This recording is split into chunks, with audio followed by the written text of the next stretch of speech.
किससे मारा? बोतल से मारा? डंडे से मारा? बोतल से मारा था। कभी कभी जिंदगी ऐसे मोड़ पर आकर खड़ी हो जाती है जहां इंसान समझ ही नहीं पाता कि गलती कहां हुई। एक तरफ सपने होते हैं, उम्मीदें होती हैं, और दूसरी तरफ डर, चुप्पी और मजबूरी। पल्लवी की कहानी भी कुछ ऐसी ही है। एक साधारण परिवार की बेटी जिसने बड़े सपनों के साथ कॉलेज में कदम रखा था। घर वालों को लगता था कि बेटी पढ़ लिख कर कुछ बनेगी, अपने पैरों पर खड़ी होगी और परिवार का नाम रोशन करेगी। लेकिन किसी ने नहीं सोचा था कि वही कॉलेज उसकी जिंदगी का सबसे दर्दनाक अध्याय बन जाएगा। पल्लवी जब कॉलेज में दाखिला लेने गई थी तो उसके चेहरे पर वही चमक थी जो हर नए स्टूडेंट के चेहरे पर होती है। नई जगह, नए दोस्त, नई आजादी और भविष्य को लेकर ढेर सारी उम्मीदें। वो पढ़ाई में ठीक थी, ज्यादा शोर शराबा पसंद नहीं करती थी, अपने काम से काम रखती थी। लेकिन कॉलेज की दीवारों के अंदर कुछ ऐसा चल रहा था जिसकी भनक उसे धीरे धीरे लगने लगी। शुरुआत में सब कुछ सामान्य लगा, क्लास, प्रैक्टिकल, दोस्त, कैंटीन की बातें। लेकिन कुछ समय बाद माहौल बदलने लगा। कुछ सीनियर लड़कियां उसे बार बार तंग करने लगीं। कभी ताना, कभी मजाक, कभी डराने वाली बातें। पल्लवी ने पहले इसे नजरअंदाज किया। उसने सोचा कि शायद सब कॉलेज का हिस्सा है, कुछ दिन में सब ठीक हो जाएगा। लेकिन चीजें ठीक होने के बजाय और बिगड़ती चली गईं। धीरे धीरे ताने गालियों में बदलने लगे, अकेले में डराना, सबके सामने नीचा दिखाना और बात बात पर धमकी देना। पल्लवी अंदर से टूटने लगी थी।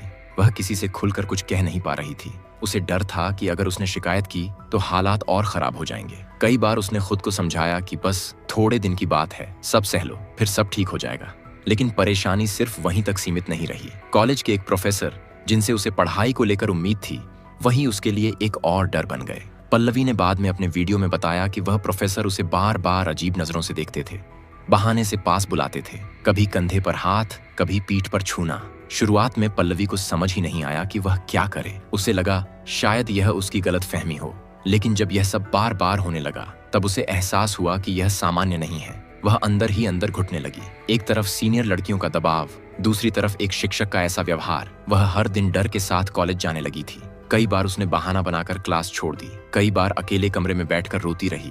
घर वालों से वह सब कुछ नहीं कह पाती थी। पिता एक साधारण आदमी थे, बेटी को पढ़ाने के लिए काफी मेहनत कर रहे थे। पल्लवी उन्हें परेशान नहीं करना चाहती थी। वह सोचती थी कि अगर वह सब बता देगी तो घर में टेंशन बढ़ जाएगी। इसलिए उसने ज्यादातर बातें अपने मन में ही दबा कर रखी।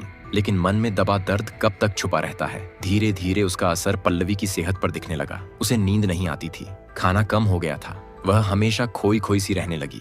पढ़ाई में मन नहीं लगता था। छोटी छोटी बातों पर डर जाना, घबरा जाना उसकी आदत बन गई थी। एक दिन हालात और बिगड़ गए। सीनियर लड़कियों ने उसके साथ मारपीट की। उसे धमकाया गया कि अगर उसने किसी से कुछ कहा तो अंजाम बुरा होगा। उस दिन के बाद पल्लवी पूरी तरह टूट गई। वह अंदर से डर गई थी। उसे लगने लगा कि अब कोई रास्ता नहीं बचा। कुछ समय बाद उसकी तबीयत अचानक बहुत खराब हो गई। उसे चक्कर आने लगे, घबराहट बढ़ गई और वह अक्सर बेहोश सी रहने लगी। घर वालों ने सोचा कि शायद पढ़ाई का ज्यादा प्रेशर है। उन्होंने डॉक्टर को दिखाया, इलाज शुरू हुआ।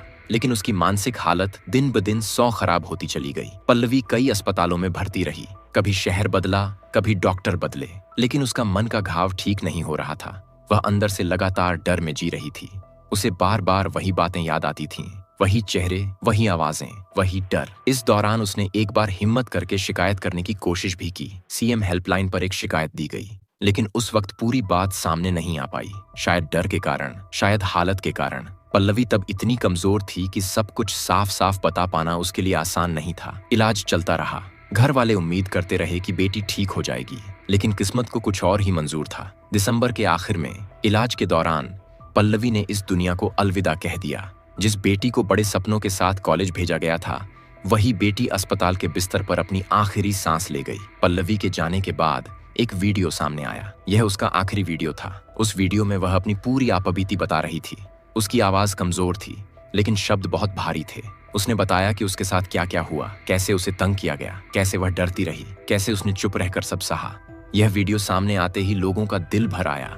हर कोई यही सवाल पूछने लगा कि आखिर एक कॉलेज जो ज्ञान देने की जगह होता है, वहां ऐसा कैसे हो सकता है? क्यों एक छात्रा को इतना डर सहना पड़ा कि उसकी जिंदगी ही खत्म हो गई? पिता ने हिम्मत जुटाकर पुलिस में शिकायत दी। इसके बाद मामला दर्ज हुआ। रैगिंग और प्रताड़ना के आरोप लगे। जांच शुरू हुई।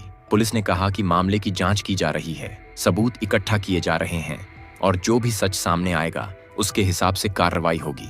लेकिन सवाल अब भी खड़े हैं। क्या पल्लवी को समय पर मदद मिलती तो वह आज जिंदा होती? क्या अगर उसकी शिकायत को पहले गंभीरता से लिया जाता तो हालात बदल सकते थे। क्या कॉलेजों में बच्चों की सुरक्षा सिर्फ कागजों तक सीमित है? पल्लवी की कहानी सिर्फ एक लड़की की कहानी नहीं है, यह उन तमाम छात्रों की कहानी है जो डर के कारण चुप रहते हैं, जो सोचते हैं कि बोलेंगे तो हालात और खराब हो जाएंगे। यह कहानी सिस्टम से सवाल करती है, यह हमें सोचने पर मजबूर करती है कि हम अपने आसपास क्या देख रहे हैं और क्या अनदेखा कर रहे हैं। पल्लवी के जाने के बाद उसके घर में सन्नाटा छा गया था। जिस घर में कभी उसकी हंसी गूंजती थी, वहां अब सिर्फ खामोशी थी। पिता बार बार यही सोचते रहते थे कि काश उनकी बेटी ने समय रहते सब कुछ बता दिया होता। माँ खुद को दोष देती थीं कि शायद उन्होंने बेटी की आंखों में छुपे दर्द को ठीक से नहीं पढ़ा, लेकिन अब पछतावे के अलावा कुछ बचा नहीं था। पल्लवी का आखिरी वीडियो जैसे जैसे लोगों तक पहुंचा, पूरे इलाके में हलचल मच गई। सोशल मीडिया पर लोग सवाल पूछने लगे, छात्र संगठनों ने प्रदर्शन शुरू कर दिए। हर कोई यही जानना चाहता था कि आखिर कॉलेज प्रशासन ने पहले क्यों ध्यान नहीं दिया। अगर एक छात्रा इतना कुछ सह रही थी तो किसी को भनक क्यों नहीं लगी? पुलिस ने मामला दर्ज होने के बाद जांच शुरू की। कहा गया कि रैगिंग और मानसिक प्रताड़ना के आरोपों की गहराई से जांच की जाएगी। जिन छात्राओं पर आरोप लगे उनसे पूछताछ शुरू हुई। प्रोफेसर से भी सवाल जवाब किए गए, लेकिन यह सब पल्लवी के जाने के बाद हुआ और यही बात लोगों को सबसे ज्यादा चुभ रही थी। जांच अधिकारी बार बार यही कह रहे थे कि मामला शुरुआती दौर में है और हर पहलू को देखा जा रहा है। अस्पतालों से इलाज की पूरी जानकारी मांगी गई। यह भी जानने की कोशिश की गई कि पल्लवी किन किन जगहों पर भर्ती रही, उसकी मानसिक हालत कैसी थी और किस वजह से उसकी तबीयत लगातार बिगड़ती गई। इस पूरे मामले में एक बड़ी बात यह सामने आई कि पल्लवी लंबे समय से अंदर ही अंदर टूट रही थी। मानसिक तनाव इतना बढ़ चुका था कि उसका असर सीधे उसके शरीर पर पड़ने लगा। डॉक्टरों का कहना था कि जब इंसान लगातार डर और दबाव में रहता है तो उसका दिमाग और शरीर दोनों कमजोर हो जाते हैं। पल्लवी की कहानी ने यह साफ कर दिया कि रैगिंग सिर्फ मजाक नहीं होती। कई लोग इसे हल्के में लेते हैं, लेकिन इसके नतीजे बहुत खतरनाक हो सकते हैं।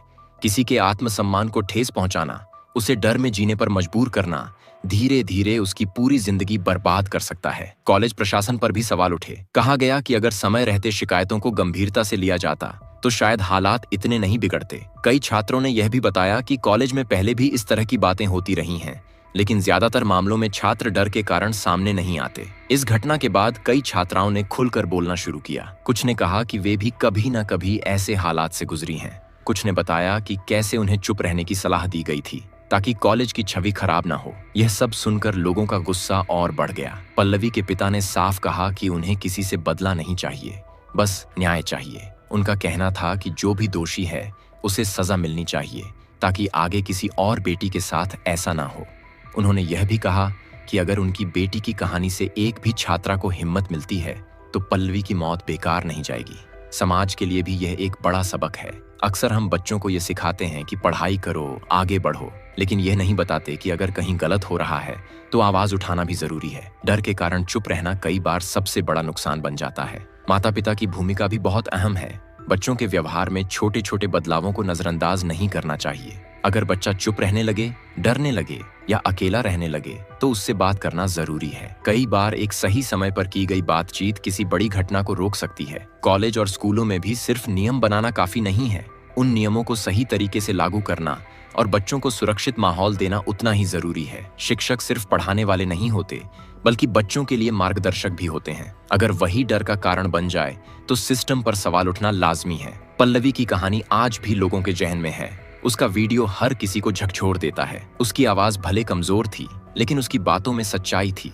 वह चाहती थी कि उसके साथ जो हुआ वह किसी और के साथ ना हो। आज जरूरत है कि हम इस तरह के मामलों को भूलें नहीं, बल्कि उनसे सीखें। रैगिंग और किसी भी तरह की प्रताड़ना के खिलाफ सख्त कदम उठाए जाए। बच्चों को यह भरोसा दिया जाए कि अगर वे बोलेंगे तो उन्हें सुना जाएगा। पल्लवी अब इस दुनिया में नहीं है, लेकिन उसकी कहानी एक चेतावनी बन चुकी है। यह हमें याद दिलाती है कि चुप्पी भी कभी कभी एक अपराध बन जाती है। अगर समय रहते आवाज उठाई जाए तो शायद कई जिंदगियां बच सकती हैं। यही पल्लवी के साथ हुई सबसे बड़ी त्रासदी थी। वह अकेली पड़ गई, लेकिन अब उसकी कहानी अकेली नहीं है। ये हम सबकी जिम्मेदारी है कि ऐसी कहानियां दोहराई न जाएं।